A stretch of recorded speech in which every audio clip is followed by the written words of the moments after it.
Well, let's go ahead and get started. As I said earlier, I'm planning a lecture for an hour or a few more minutes after that, and then we're going to open up for questions. So if I'm not trying to put you off. At the same time, if there's something really pressing, just raise your hand and we'll deal with it.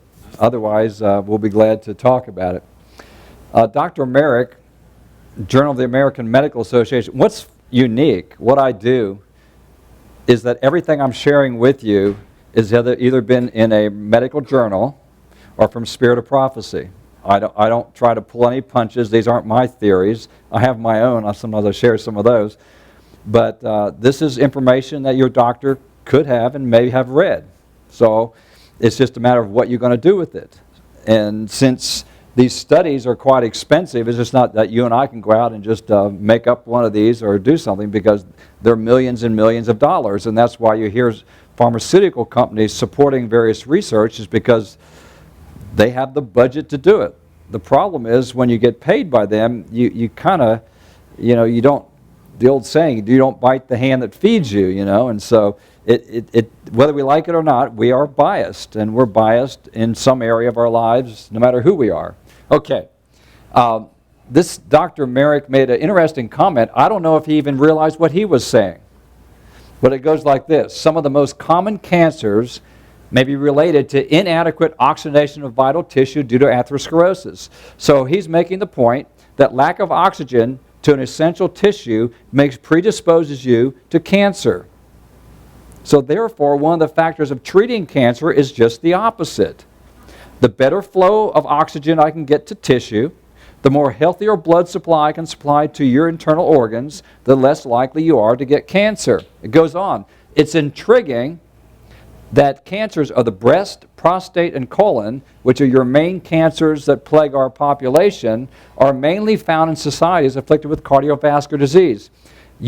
Any culture that has a high rate of cardiovascular disease, atherosclerosis, is going to have a high rate of cancer. It goes hand in hand. You go around the world, I don't know of any exceptions.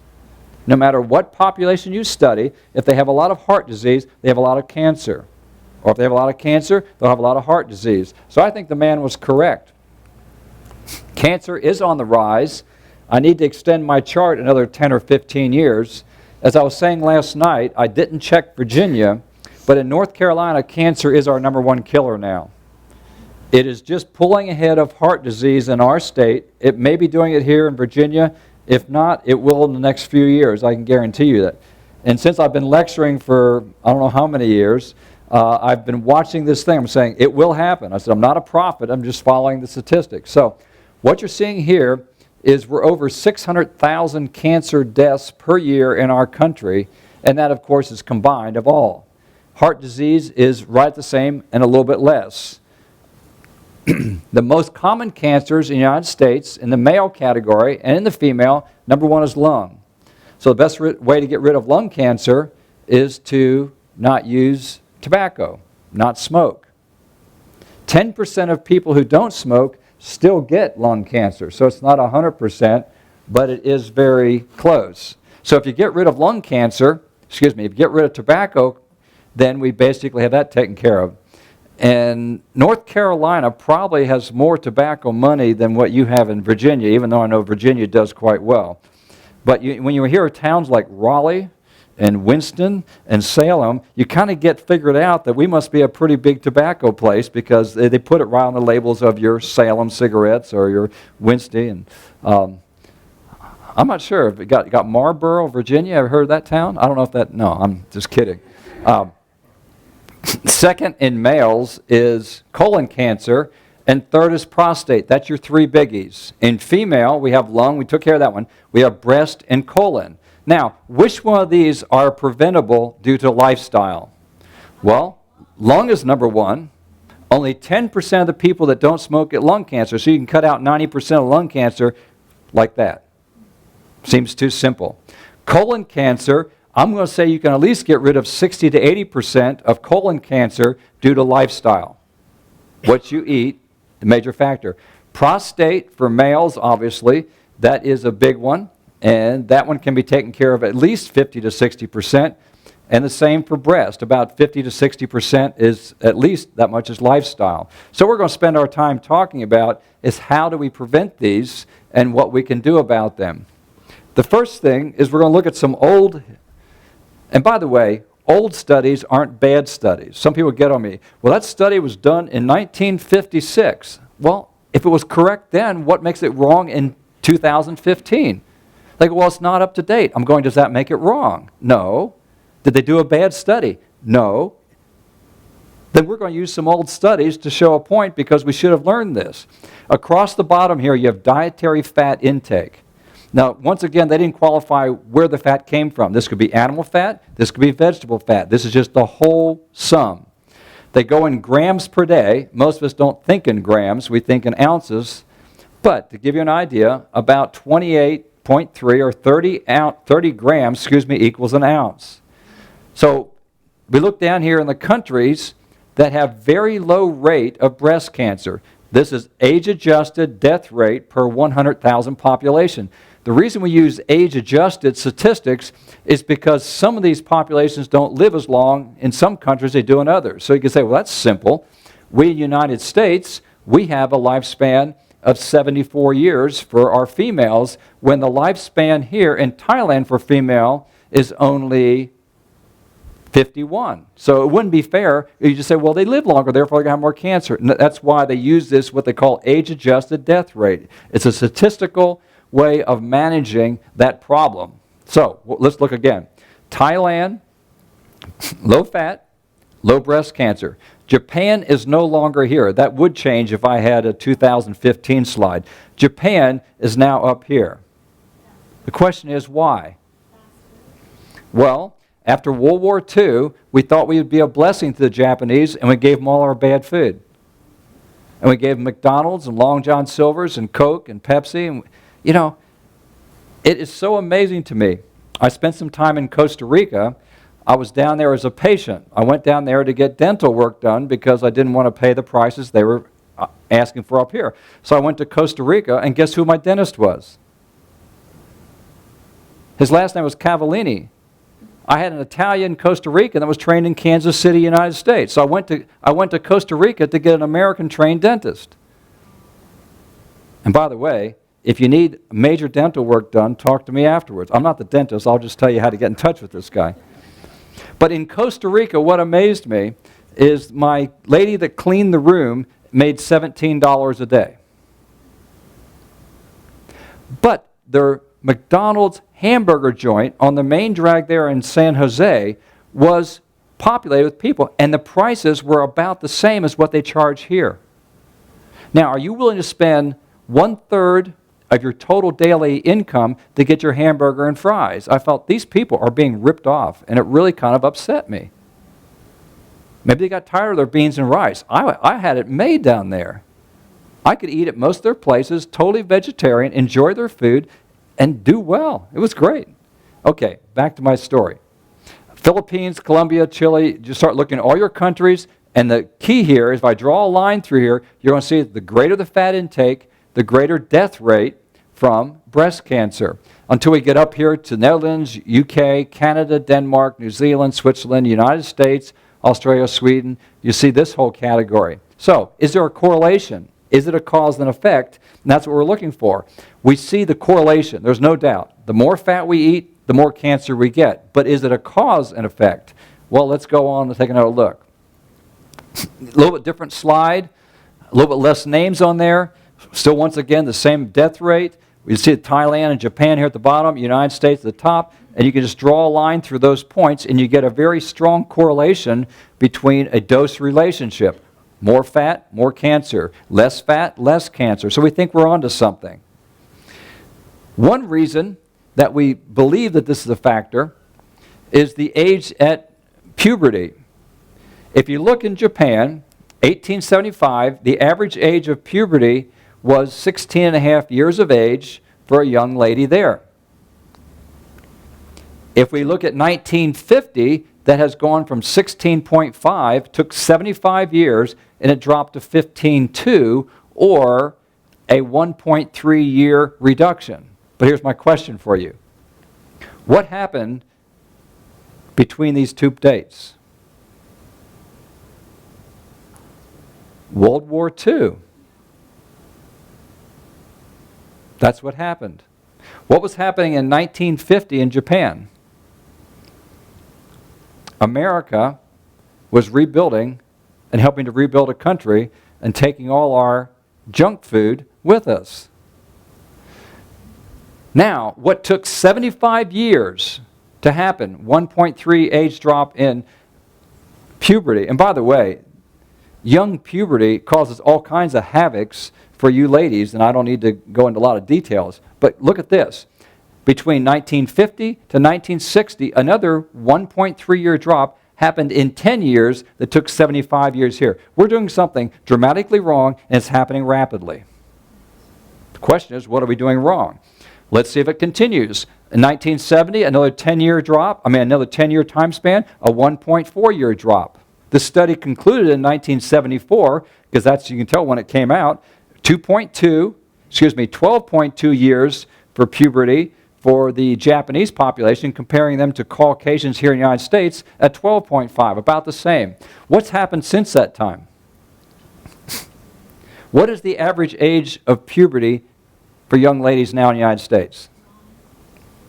9 would be on the low end. We're looking at average, which means it's a middle point. The median, we're talking about what's happening 10.7 years. That means we have some before that and some after that, obviously. We have a major problem on our hands that we're not willing to grapple with. The problem is, this major problem was happened before we had a lot of contaminated meat.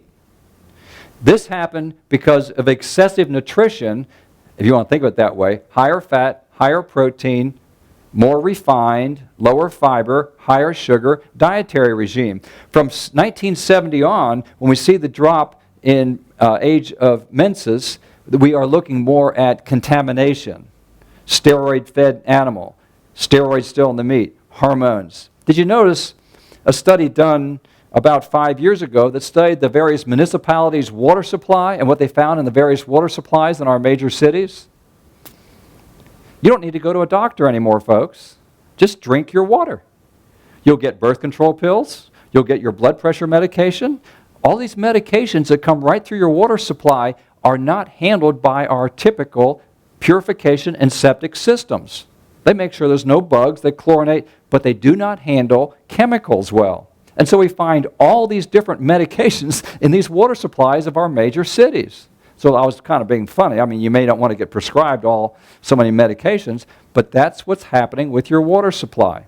We're seeing this in the animal life, in the water supplies too, of infertility of our animals, because obviously ladies that take birth control pills, where do you think it goes?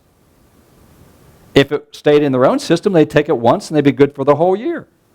But no, they take their birth control pill every day, and where do you think it goes? Plain English, it goes into the septic system. And so we see a whole area of what we call xenoestrogens that are happening. Now, while we're talking about this, some of you know what pesticides really are. You go, well, that kills bugs, right? Well, you're right. But what are pesticides made from? Hormones. How in the world can I kill a bug and not kill you by eating the same thing? So these call these xenoestrogens. So I can kill the bug by overdosing them with hormones, and it'll have a minimal effect, and for them it's death. But what effect is it having on the human race? That's why so many people are eating organic or trying to grow organic food, because they don't want these abnormal influences. Ladies, you may think this is funny. I don't think it's so funny. How many men do you know that have breasts? Now they even have a name for them. And I'm going, I'm sorry. We have major problems. We have fat deposition, we have bad bodies, and we have too much hormones. That is rare. Breast cancer in males, we get about 400 a year in the United States. That would be quite unusual. I have never had to treat one yet. I had a man that came to me a year ago that was suspicious because he couldn't figure out what was going on, but it didn't. Anyway. 1960 What? The previous chart showed 1960 is dropped over there. What about the inactivities of the children, young children, sitting on TV, spending much of the time on TVs? I think their inactivity, sedentary lifestyle is a factor, but most of what we're seeing here is correlated with what is happening in the hormonal picture. Excess food always does that. It's just another slide showing that from 1830s, we're definitely seeing a decline as we go along, and now at 10.7 years in our most recent.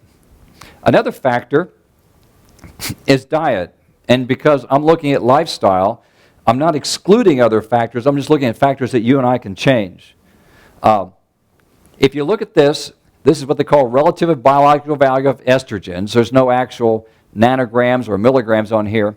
We look at different dietary diet menus and how they affect the hormone levels in people. The top one here, it says estrogen levels on a typical American diet. Typical American would be a high protein, would be high fat, would be low fiber, would be a high sugar diet. We see them going through puberty sooner, and we see them going through menopause later. Now these are averages, and we're seeing that their blood levels of estrogen are higher in their bloodstream during those years.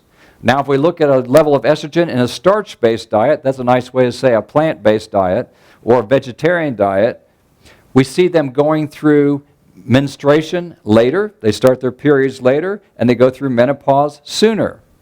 And you go, what's the advantage? Well, the advantage is that the healthier you keep the lady during these 30-year span, the less disease you have after that point. And that's the reason. So, one reason that we found is the dietary factor affects the estrogen level.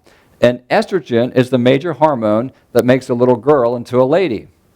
And so we see this occurrence. So, parents, if you don't want to have your child going through this kind of a situation at 10 years of age, you start when they're 1 year old and you feed them an adequate protein, high fiber, vegetarian diet, and you will find that you can put off this. Now, we showed you that in a 10-year span back there in Japan, you're dropping about 1.3 years. You can reverse that in every generation. Your generation, if you want your daughter to have go through puberty later, you may get a year in a generation. So it's not a fast process. In fact, it's quite slow. This is from the Fred Hutchinson Cancer Institute out in Seattle, Washington. The reason I show you this slide is because I do a lot on the Adventist health study. But I want to show you what other researchers are seeing and what other cancer centers are talking about. Once again, breast cancer risk is what we call a relative risk. In other words, a relative risk of 1 means relative to what? Well, relative to the total. And so this doesn't mean this is the number of people that got cancer in this group. This is their relative risk. So let me go back. We take our group of ladies that are meat eaters.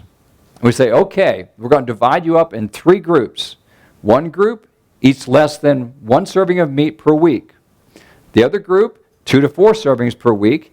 The third group, they eat meat daily, 7 or more.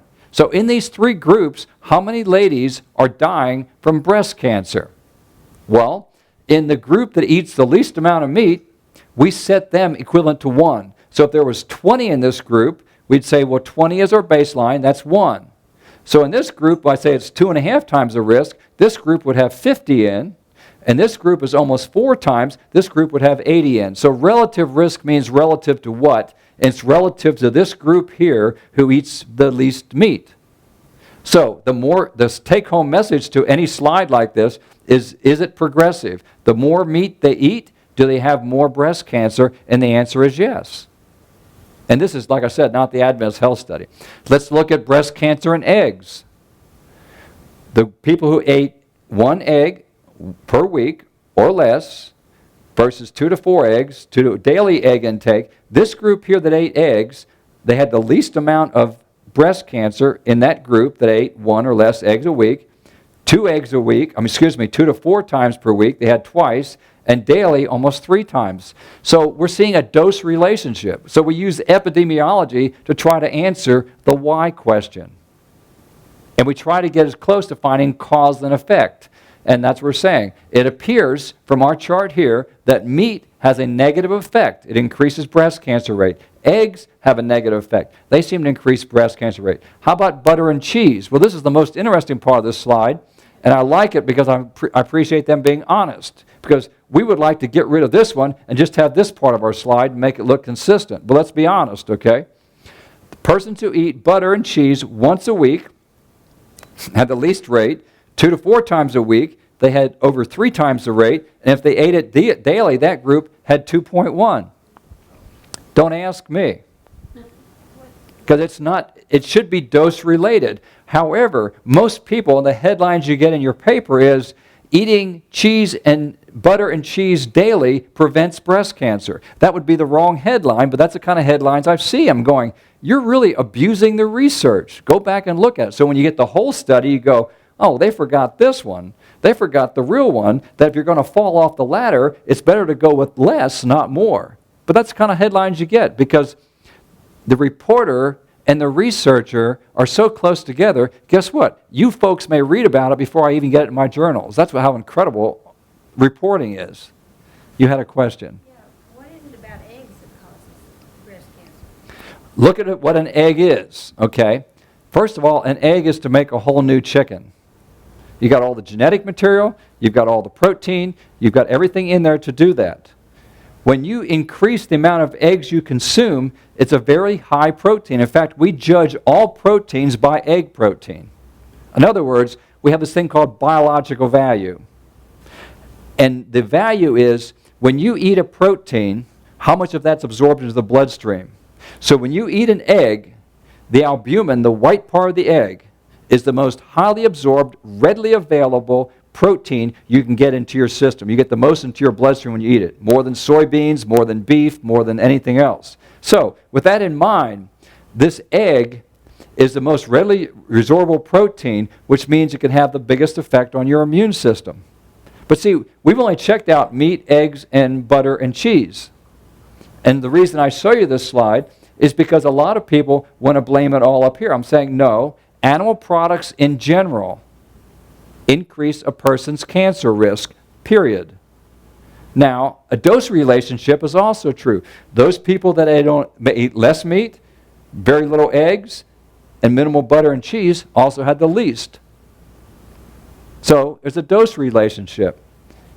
But to know the chemistry behind why an egg increases breast cancer rate, I don't know. The other interesting thing, it's not on this slide, but men who eat eggs have a significantly increase in prostate cancer. I realize it's not here, it's a different study. But I'd always heard in my job that also caffeine and alcohol increase the risk.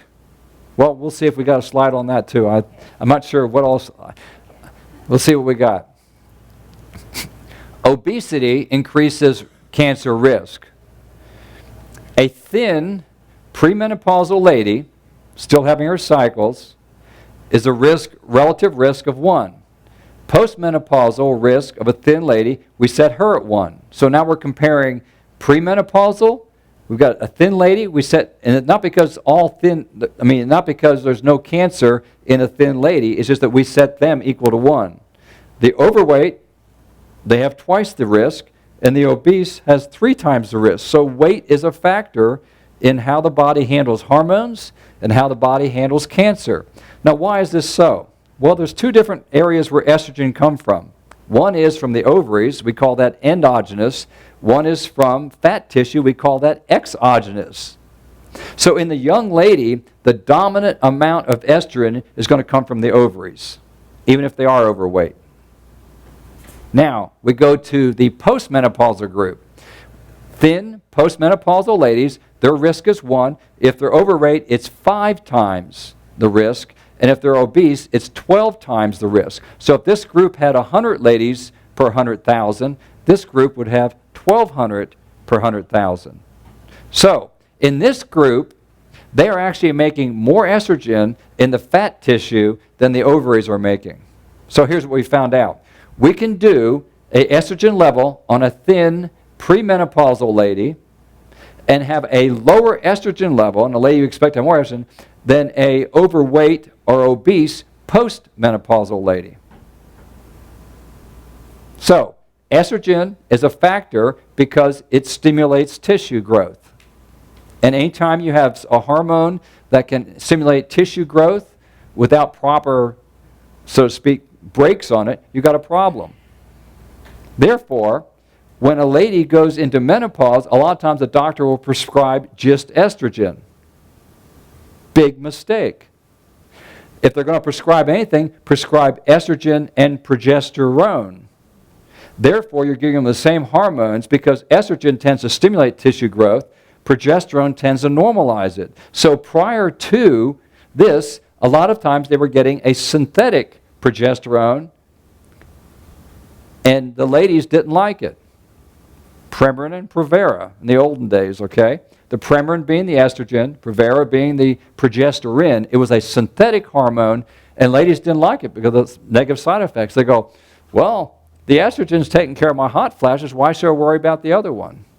Well, the other one wasn't doing its job, and now the whole area, and we won't have time to talk about it, the whole area of bioidentical hormones that we've gone into in this country. But some of the pharmaceutical companies still have the nerve to say theirs is bioidentical when it's not. Meat use in breast cancer,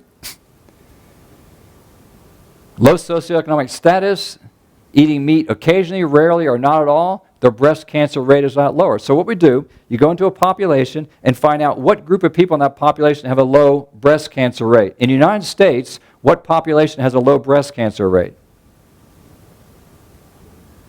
Adventist ladies, congratulations.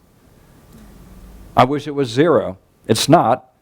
But when you go to medical conferences and someone gets up there to lecture, and they start lecturing on the Adventist health study, you can't help but, your chest gets a little bigger and your buttons start to pop a little bit because it's absolutely amazing. Because right now, if everyone would go on an Adventist lifestyle and get the results we're having with cancer reduction, guess what we could do? You could close half the hospitals in the United States right now. You have something to be proud of. I just want to make sure that you're getting the full benefits so you can be proud. The high socioeconomic status, eating meat, 8.5 times the risk. It is not, they say, high socioeconomic status. Status that's about all it's worth. They're the ones that need the doctors, And then when you get to be the President of the United States, you get to have your own doctor. Well, if you're really healthy, why wouldn't you fire him and give you back your tax money? I mean, Okay, we've talked about ladies. We're going to talk about men. This is prostate cancer slide. And you see, it almost looks like it just switched the names, doesn't it? You see Japan, and once again, fat consumption across the bottom. We've got Philippines, El Salvador, Japan, Mexico, Colombia, Bulgaria, etc., etc. These countries, some are still in this area. Japan is not. Right now, Japan consumes as much fat or more than we do here in America. The red meat consumption is actually higher than here in America for the adult. And of course, you probably have found United States, Sweden, Norway, Denmark, etc., etc. Here's Romania, right in the middle. Excuse me? India is not listed there. We have You're off the chart, sir. over billion people live more than half of the population. Well, I guess my chart is just not fair, is it? No, you bring up a good point. But you know what the point really is? The research hasn't been done. Otherwise, we'd have it. And so back in the 70s when this slide was made, people didn't have, we don't have, I mean, what do I have? Do I have any African or any of the countries in Africa on there? See, it's not that the research just wasn't done. Well, also in India, 90% is Hindu.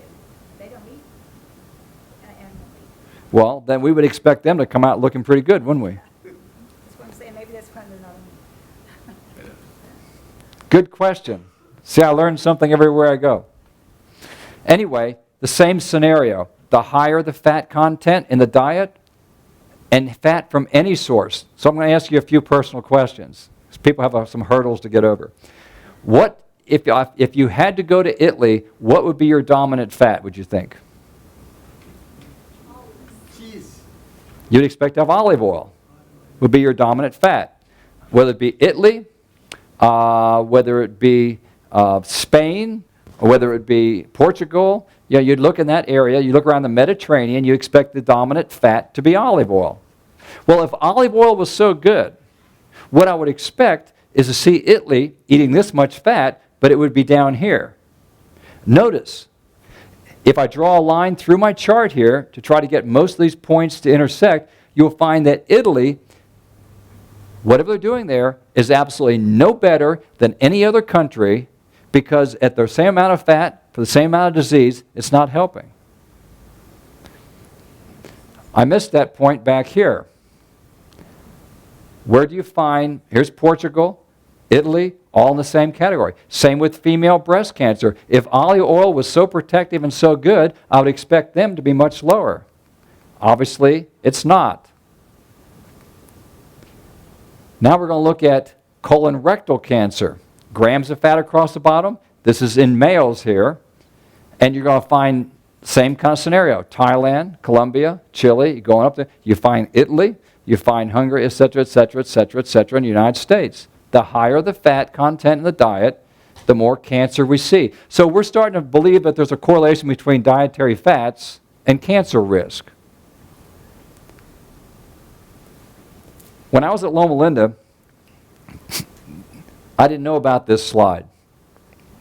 But it changed the way I think, because a lot of times what we would tell people, because our major goal was dealing with heart disease at that point and not cancer. Yes, there was some concern about cancer, but the number one thing I was trained in was what do you do and how do you change and modify people's life to deal with heart disease. So we would recommend that you do use corn oil in place of lard. We'd recommend that you do that to lower your cholesterol, help out your vessels. But look at this chart here.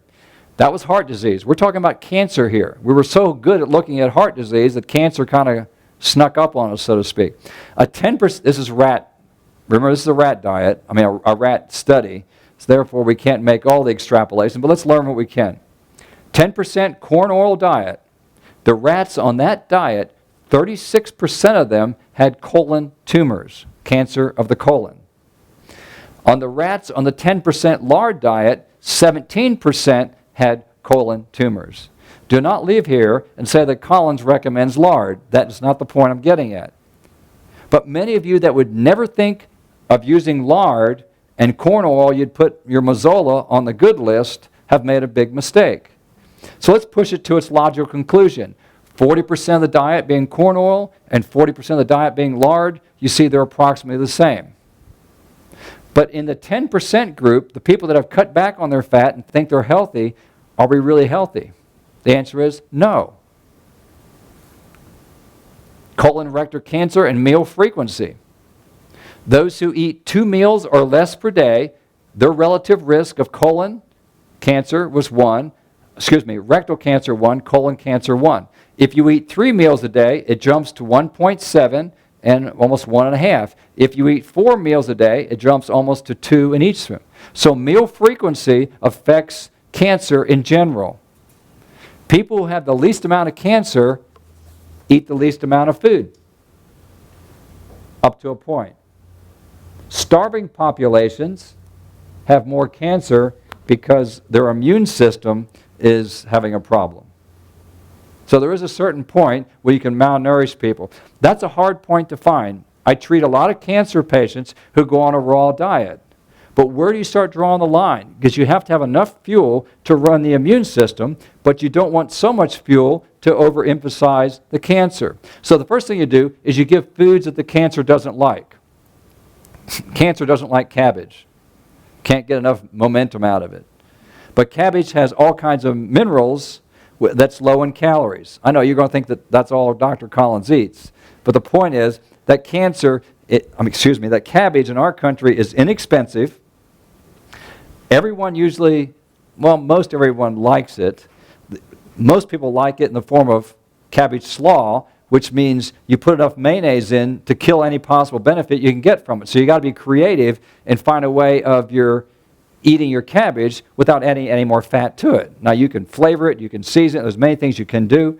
You can use various herbs, I'm all for that, but keep the fat out of it. So, meals per day, the less frequent meals, 2 meals a day, seem to give us our best combination here as far as dealing with cancer risk. One other study, not this particular study that I know of, showed that if a person fasts for 18 hours a day, they significantly reduce their cancer rate. I'm saying 18 hours every day. That sounds like a long time. And I said, well, wait a minute, that's not too hard. I eat at 6 o'clock in the morning. I eat again at noon. I get all my eating done in 6 hours. The other 18 hours I take off. I have never gone to bed at night hungry and starved before I woke up. It's psychological, folks. When I went to 2 meals a day, I started going, how am I going to do this?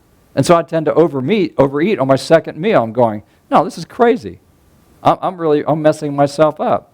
I realized it was between my ears. I have never starved at night. I haven't starved at all. High-fat diet decreases precancerous skin lesions like keratomas, skin cancer. On a low-fat diet, 21% or less calories from fat. Quite frankly, folks, that's a liberal diet, but this is their research. On the average diet of 39%, for the group, the relative risk in that group was 3 as compared to 10, or 3 times the amount of skin cancer. And I've got a question for you. Why do people get so upset about sun exposure causing skin cancer, when people that live on the equator have less skin cancer than I do here in North America? How does that work out? Why don't we be honest? Sun may be a factor. I happen to believe it is. But a bigger factor in skin cancer is dietary fat intake, not sun exposure. Now, please don't, summer's coming up. The goal is not to go out there and get burnt and change your color and do all this stuff and look like you got a magical tan. That can catch up to you. But my point is that sun exposure is not evil, and it's one of your natural doctors. Please take advantage of it. But good sun exposure means you're out there for a day. Now, Bill there, when he's out there laying block, he needs to wear a hat, okay, so that he doesn't get too tanned. And by the way, if you're worried about putting more clothes on in hot weather, I want to refer you to the people in the Middle East, okay? What do you see them doing when it's 110, 115, 120 degrees in the desert? They're out there in their bikinis, right? No, you don't see that. What do you see? You see white, so the color is important. You see garments that are very loose-fitting and air can move through there. And she's using shade as a protection. They don't get out their sun blockers and cause skin cancer with the chemistry of those things. But we in America, we think when it gets hot, you're supposed to take more off. I propose that if you want to sweat less, be less dehydrated, that you consider looking at some other cultures that deal with a lot hotter weather than we do. Eating meat, poultry, fish increases ovarian cancer. The lacto-ovo-vegetarian, I wish I had the vegan on here, but I don't. Lacto-ovo-vegetarian, they have per 100,000 population, age-adjusted, once again, 15.9. The meat-eating group, 18, meat 1 to 3 times, and the meat-eating group 4 to or more times per week, 26. So you see a dose relationship, once again, for ovarian cancer. Obesity increases the risk of death from cancer. This is in general. We're looking at the whole picture here. Increase of death for men and for women. Men are blue, women are yellow. If they are 20 to 30% overweight, we see an increase in men of 9% increase in death rate versus their regular weight counterparts. And we see a 19% in women. For 30 to 40%, we see a 14% increase in men, a 23% in women. Now my question for you, why do women get a bad deal? Why do women have more disease at the same overweightness, so to speak, as men? Because women have different hormones than men do. And these hormones are more sensitive to your weight than what men are dealing with. And if you look at where these cancers are, you're going to find there are hormone-regulated tissues, and women get the worst end of the deal of being overweight. The remarkable thing, though, with everything said, why do you women outlive us anyway? Still amazing. 40% overweight, 33% in the men increase overnight, and over 50% in the women. Those of you that were with me last evening, we're going to go through these slides quickly, but we're just bringing them up in this presentation. Per capita bovine protein consumption. Bovine protein means any protein from a cow. Eating the cow or eating the cow's products, milk, cheese, etc., etc. What we found out is that the higher consumption, grams per day, we're eating more and more of this, and lymphomas, deaths, not just getting the disease, lymphoma deaths actually continue to increase as the bovine protein consumption went up. We also looked at what things suppress the immune system. Do certain proteins suppress the immune system? And the answer is yes. Phenylalanine and tyrosine suppress the immune system. A diet low in those two amino acids, your T helper cells, these are all part of your immune response where you're dealing with a virus or cancer cells. Your T helper, your thymus, your T cytotoxic, your natural killer cells, all these are white blood cells, part of your fighting troops in your body, actually improve, they go up in quantity as you're on a diet low in these amino acids, and they go down when you have your typical American diet for your T helper, your cytotoxic, killing cells, cytotoxic. The natural killers continue to climb to almost 9, and then it took another 6 weeks for them to come back down, but they just had a delayed response here. So what foods are high in these two amino acids that you should consider decreasing? Well, apples, not too bad. Cabbage, good. Collard greens, mustard greens, figs if you eat 10 of them. And I don't want you to miss the point here. I'm not saying don't eat lentils. It's just that lentils are not going to be your major diet. Like legumes aren't going to be the major food that you eat. I want to compare that to the other area. 1 egg, 332, 255. If you have a 3-egg omelet, we've got quite a combination here. Whole milk, almost 400 in each category, high in those two proteins. Crab meat, 800 and over 600. Tuna, that healthy food, is almost 1,000 and over 800. Beef, that we've told people to stay away from, affect your heart. I can understand that one. And then chicken tops the list at over 1,100 and almost 1,000. So what have I been telling people? Eat more fish and chicken. Stay away from your red meat. Have I been giving them good advice? Maybe for heart disease, but like I said, cancer is our #1 killer now. So we're messing up.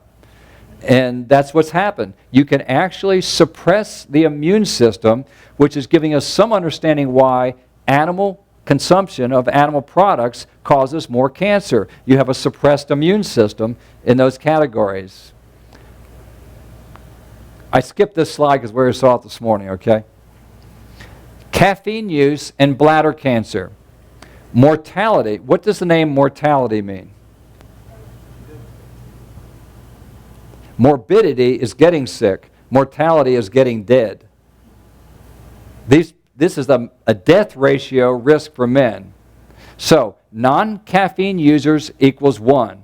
A person who drinks 2 cups per day plus 2 or more is equal to twice the risk of bladder cancer, twice the risk of death from bladder cancer drinking coffee. Does 1 cup matter? Does 2 cups matter? There's no doubt about it. But why the bladder? Well, how's the body get rid of the byproducts from coffee? Why do you think coffee causes a diuretic effect? It's got to come out through the bladder. Elements of a cancer protective lifestyle. Good summary here. Proper diet, fruits, vegetables, grains, nuts. You've heard it before. Maintain proper weight. Regular meals and no snacks. Snacking actually increases your cancer risk. Remember we went through that group? 2 meals a day versus 3 meals a day versus 4 meals a day. Regular aerobic exercise. This doesn't mean you even have to run. If you live where I do, hiking the mountain can give you as much aerobic as you can handle. Sunlight in moderation and stress control. Well, that's a whole nother seminar. Goes hand in hand with how well you slept last night. Phytochemicals. It amazes me that some people read up about resveratrol and they go out and buy a bottle of it, okay? Or they read about some of these sulforaphane and they go, can I have a bottle, please? I'm going, no, eat your broccoli. So the better you eat, the more healthier you eat, you're going to get the, quote, phytochemical, and that's a nice word, phyto meaning plant, so people like to use their language, but phytochemical, plant-based chemical, the various food have this all in. So Brussels sprouts, broccoli, red grapes, watercress, citrus, garlic, onions, leeks, have your allele, sulfides, your isoflavones and your saffons, soybeans and lignans, proteinase inhibitors. What are we using to treat AIDS? Isn't it amazing? I think God had it under control for a long time, even for us when we mess up. Proteinase inhibitors, a whole group of drugs that they use to try to deal with certain diseases. Well, soybeans and legumes are a good place to start, don't you think, folks? Ellagic acid from grapes. Ellagic acid is somewhat on the new front of treating breast cancer. It's also in raspberries and other things. Caffeinic acid in fruits and phytoacid in grains. So you've got, everything is all there. We just need to eat a little better. The omega-3 fats, commonly known as linolenic acid, this is, by the way, one of your essential fatty acids. You've got omega-3s and omega-6s. We're looking at omega-3s here. And you've heard a lot about this. Flaxseed does top the list. Now, some of you are as old or older than I am. And when I was a kid, my dad bought a whole bunch of paint. I don't know if he bought out a paint store or something. And I started smelling this flaxseed. I'm going, this smells familiar. There's just something about my childhood. This smells familiar. And guess what? Linseed oil was the oil that used to make your paints. So far before, I could have drank the paint and probably, no, not really, but I would have been better off probably. So flaxseed and linseed oil, one the same. Linseed oil is from flaxseed. 1 tablespoon of the oil now has 7,526 milligrams. If you eat that one thing for the day, you can make up for the whole rest of the list without even getting started. That's why we're a big fan of flaxseed. If you grind the flaxseed, flaxseed runs about 60% fat, so therefore you'd have to take in 2 tablespoons of the flaxseed to be equivalent to your 1 tablespoon of flaxseed oil. And the reason I recommend that is because you have the other lignans in the flaxseed that are good cancer prohibitors, and you get your fiber with it, etc., etc., etc., and helps out bowel function too. English walnuts, canola oil, you go through the whole list. Almonds, avocados, turnips. You see the whole rest of the list, things continue to diminish. It's not that it's bad, it's just that, it's just that flaxseed is the highest. And if you want something better that I need to go and add to this chart here, chia seed is even slightly higher and sometimes more palatable to some people. You don't have to grind it to get the benefit from it. You can actually chew it. It's a much softer seed, and you'll get your benefit. And if you want to find out the benefit you get, you like to run experiments like I do, take a teaspoon of flaxseed, put it in a 1/4 cup of water, and come back and check it in the morning. Incredible stuff. It looks like you just made Jell-O. And, of course, you ladies that get creative and you want something to hold some recipe together like my wife does, she'll take the flaxseed, she will soak it, and then she will sift out and get out the seed portion and keep the gelatinous material, which takes the place of where you think you'd have to have an egg to hold whatever cake, patty, whatever together, and a lot healthier for you. Disorders that can benefit from omega-3 fats. Rheumatoid arthritis, one of your autoimmune, seems to be help regulated or modulated by this particular fat. Raynaud's disease. Raynaud's disease is a scenario not because you have blocked up vessels, but because of the vessel wall muscles in the vessel wall that shut you down.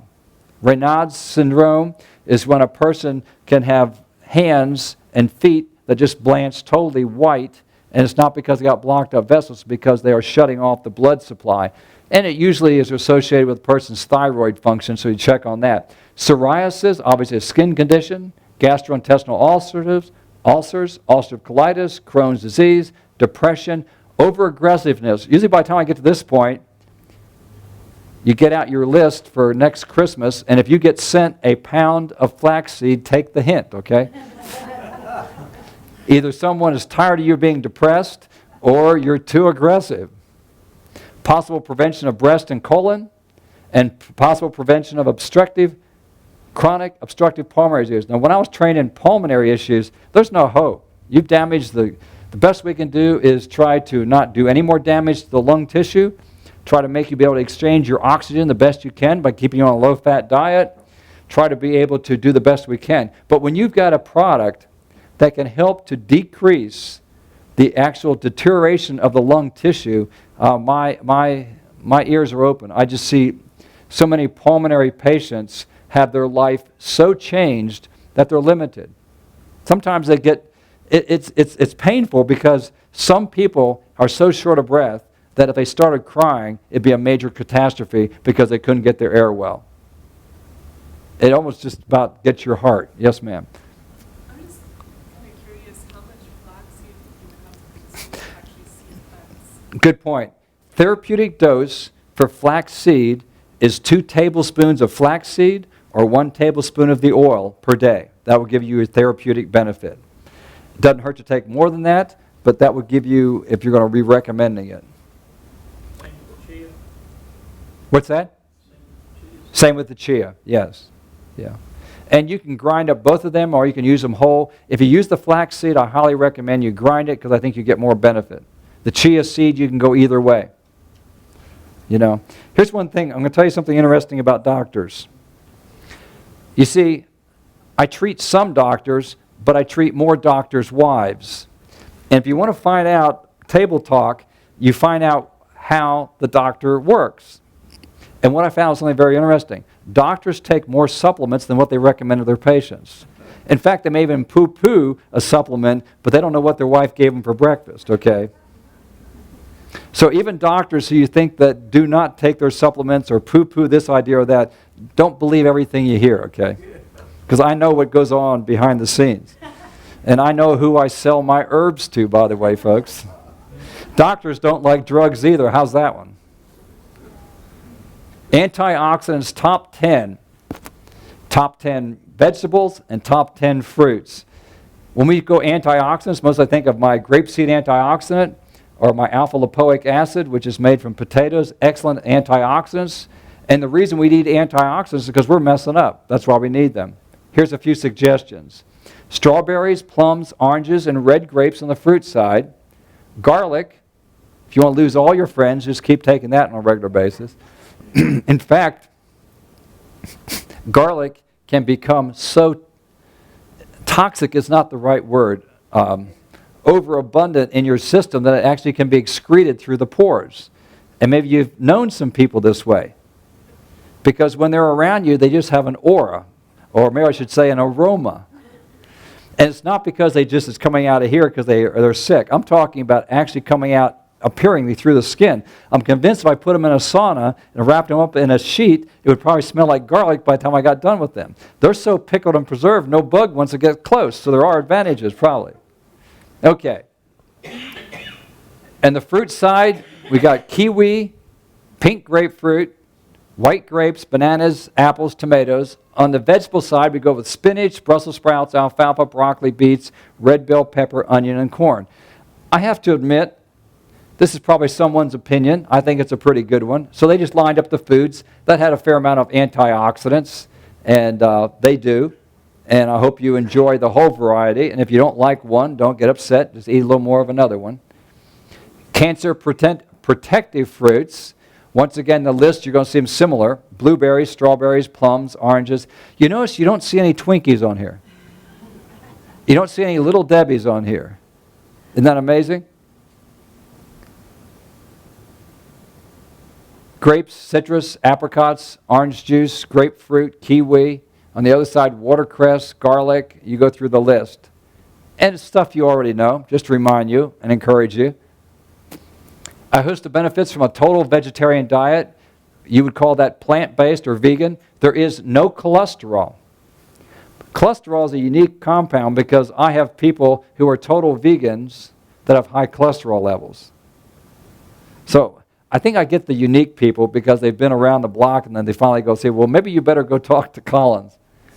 Zero cholesterol. They are eating absolutely no cholesterol. So what it proves is that about 80% of the cholesterol in your body is made from non-dietary income, or what you're taking in.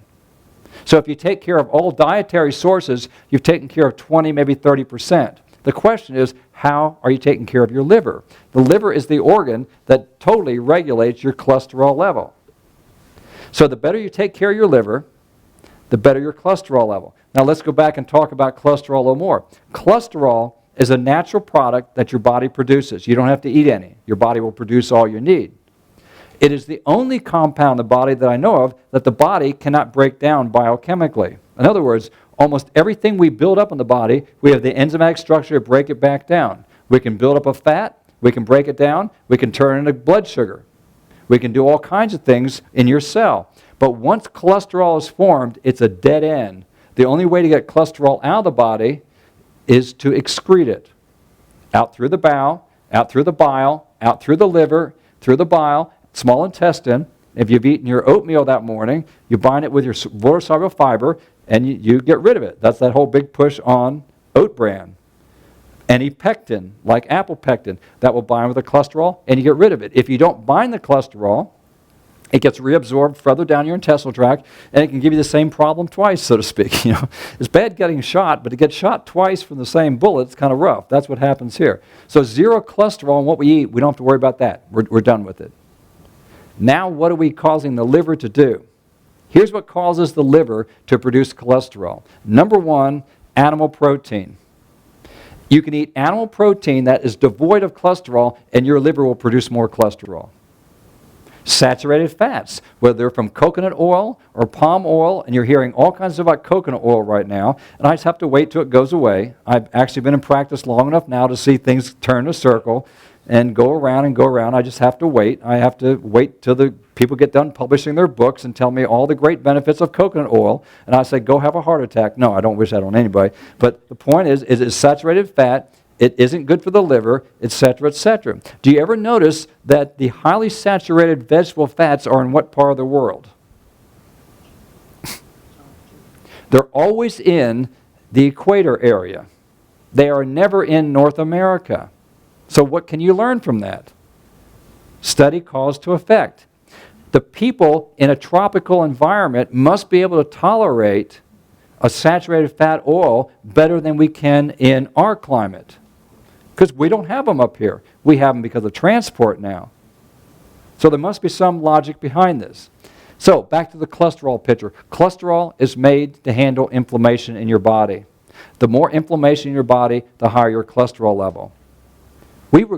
Many years we spent getting upset about cholesterol, and we were getting upset about the wrong thing. Get upset about the inflammation of your vessel wall, not the cholesterol. Cholesterol, and you probably do the same thing I do.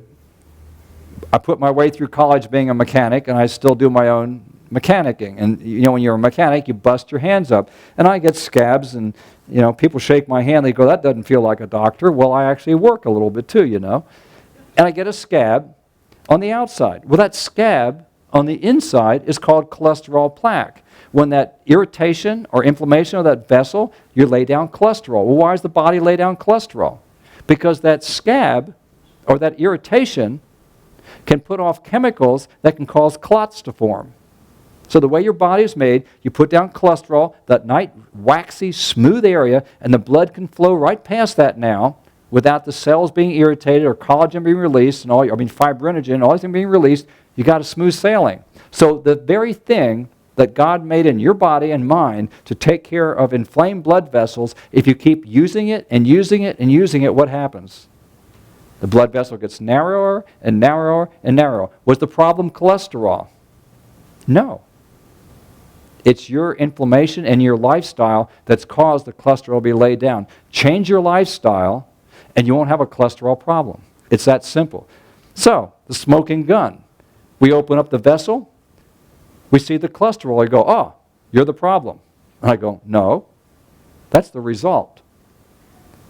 So when you change your life, the reason you can get cholesterol out of the vessels and these programs that we have to reverse atherosclerosis, which they told me when I was in training didn't happen, and Nathan Pritikin was up the road where I went in Loma Linda, and he said it is happening and showed us the test that it was happening. You go, Professor? Who's right? Well, Nathan Pritikin was right, and he wasn't even a professor.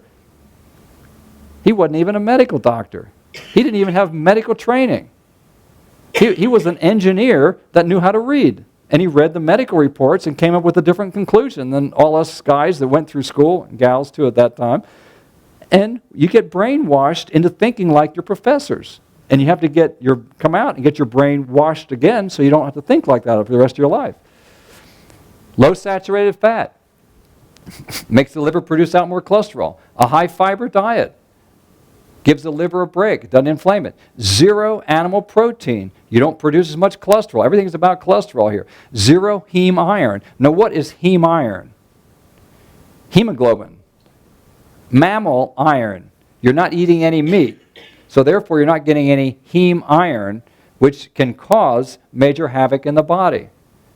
Rich in antioxidants, we got that one down. Rich in folic acid and B6, and promotes weight control. Diets that are high in carotene, as in beta-carotene. Vitamin A is a retinol. It is not beta-carotene. Beta-carotene is vitamin A is made from beta-carotene. Let your body determine that. If you drink carrot juice and the palms of your hand get a little bit yellow, I'm not worried about you. I'm going to look at your eye. I don't want you to get jaundiced, okay? And if the white of the eye starts changing, you will get my attention quickly, not your palm. So if you let the body determine how much vitamin A you need and give it the appropriate amount of beta-carotene, I never have to worry about you. And most of you here are not eating bear meat, okay? That's very high in vitamin A, and I don't recommend you eat bear meat anyway. You don't live where I live, folks. I live... One man came to see me, and it was funny. He goes, he said, you are so far out that they have to pipe sunshine in here for you.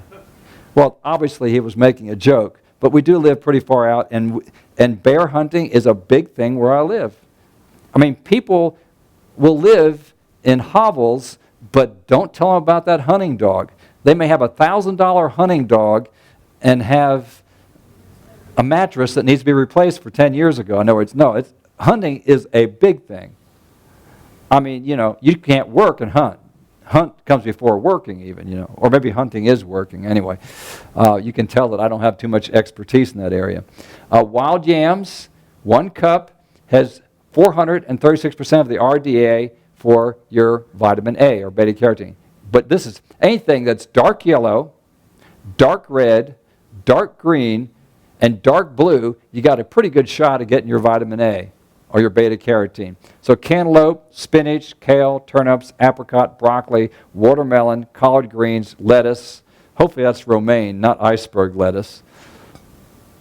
I was teasing my wife the other day. She put out her romaine lettuce, and then it almost froze the next day. And I said, well, she's going to have iceberg before we're done here. Anyway.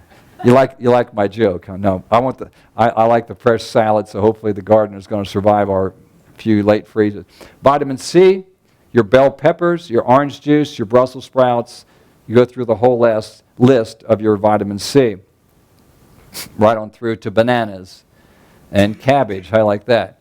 High sources of vitamin E, everything from your wheat germ oil. E is going to have to come from a fat source. So you're going to your wheat germ oil, sunflower oil, your sunflower seeds, your almond butter, your canola oil. It is on the list. This is not meaning that I'm recommending canola oil.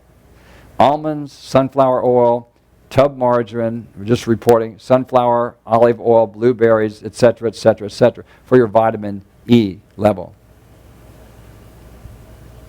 How are we doing on time?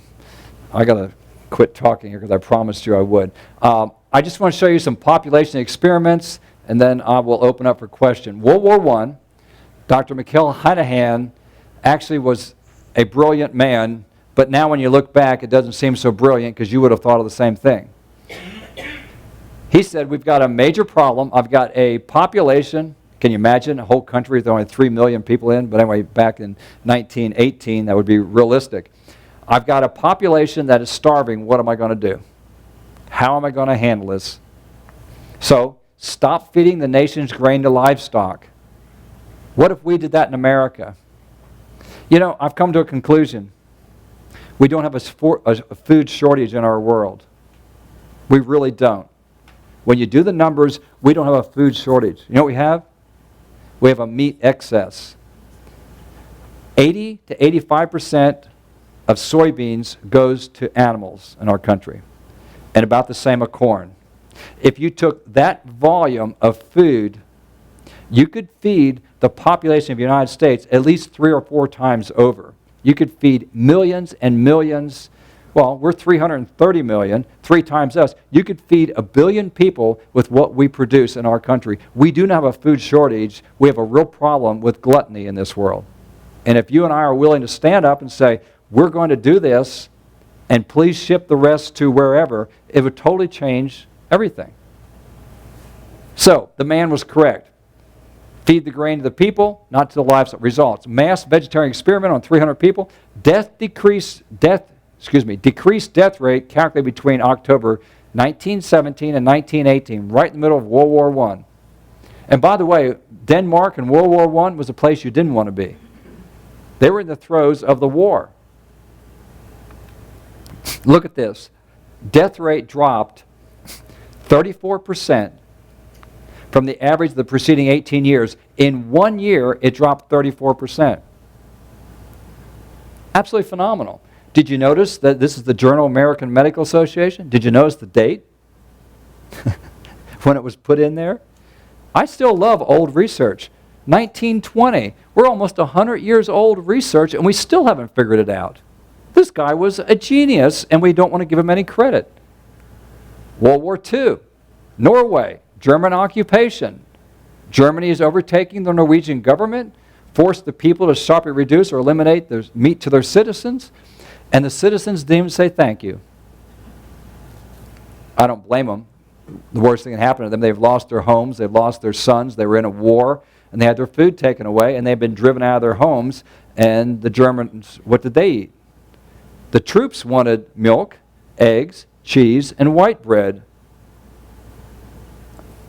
Here's the unique thing.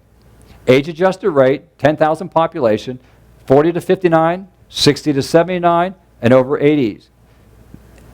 Recorded from 1938 to 1948, a 10-year span. We found that in the oldest age group I've got here, 80 plus years old. Don't tell me that people who are 80 can't get healthier. When I first went into practice, I had a man who came into my office. He was 95 years old. And I didn't know whether I should pay him for a consult or charge him for one. But he was there to get healthier. And I said, this is amazing. Why should I treat him any different than I would treat anybody else? I put him on a health program, had him walking, changing his diet, and he was pleased as punch. Come back in there and says, I feel great, I'm feeling better, thank you so much. I'm going, you know, I don't care how old you are. If you're willing to go for it, I'm willing to go for it. In the 80-plus-year-old age group, in approximately 7 years, they went from a death rate of 200 down to a death rate of about 100. Right in the middle of a war, being deprived of your goods, losing your food, maybe even losing your house, watching your son or grandson be killed, etc., etc. Now, in the 60 to 79-year-old age group, it gets more dynamic. This is the group where we lose most people due to cancer and heart disease. Their death rate went from 25 down to less than 5. A 500% decrease, phenomenal, and it did all that in about 7 years. The 49 to 50-year-old age group, it peaked at about 1941 at 1.1, and it dropped to less than 0.1. Over a 1,000 percentage fold decrease, went up and went along. Have you noticed the bad? Have you noticed the painful part of this slide? Increase, increase, increase. What happened in 1945? So did we learn our lesson? The war is over. Let's go out and eat. It's what people do with their weight control program. I've lost all my weight, now let's go eat. I'm going, whoa, wait a minute. The lifestyle that you live is a lifestyle that you live. The old theory, the way you lose your weight is the way you keep it off.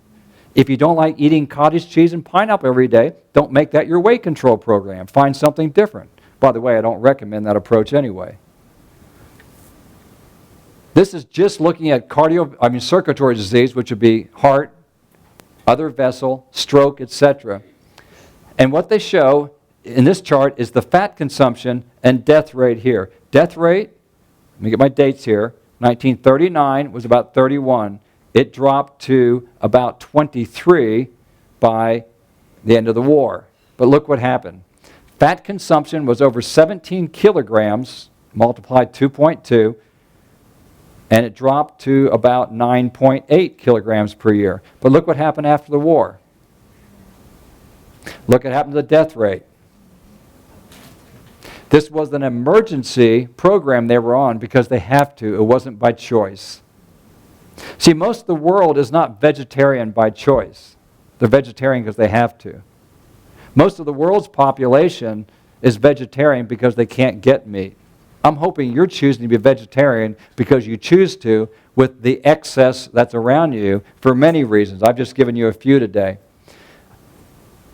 This is the American diet compared to the Adventist health study. The percentage of deaths in heart attacks and cancer as compared to 100%. In other words, U.S. mortality rates for 1991 of the general population versus the Adventist population. So let's look at it. In the Adventist population, heart attacks, the meat eaters have 56% of the heart attack deaths of the general population. They'd have 100%. That's why when you go to a seminar, they go, Adventists have cut their heart disease rate almost in half. The lacto-ovo vegetarians in the Adventist group, which were responsible for almost 50% of the Adventist health study, that's one. How many of you are part of the Adventist health study too? Okay? You're filling out your papers. One came recently. Okay, good. Thank you for, it gives this kind of data so we've got something to talk about. The lacto-ovo vegetarian, 39% versus 100% of the general population.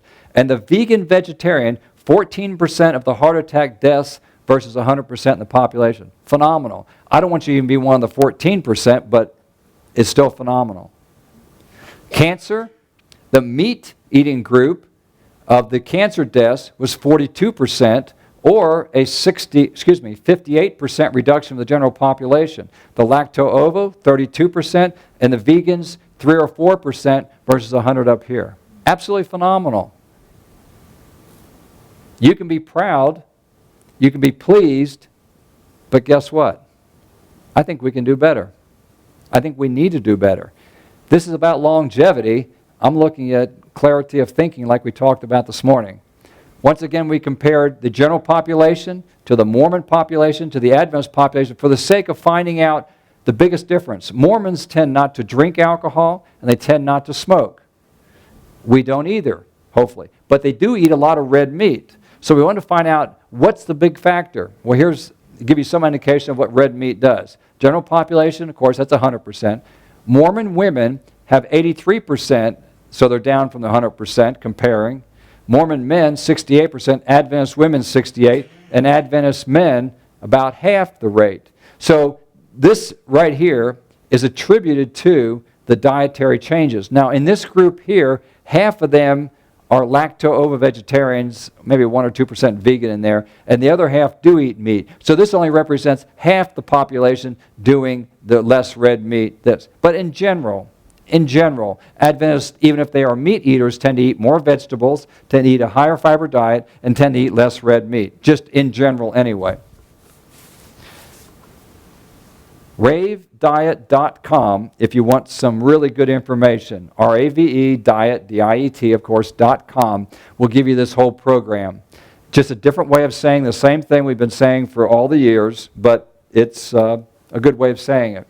The RAVE stands for R, avoid refined foods.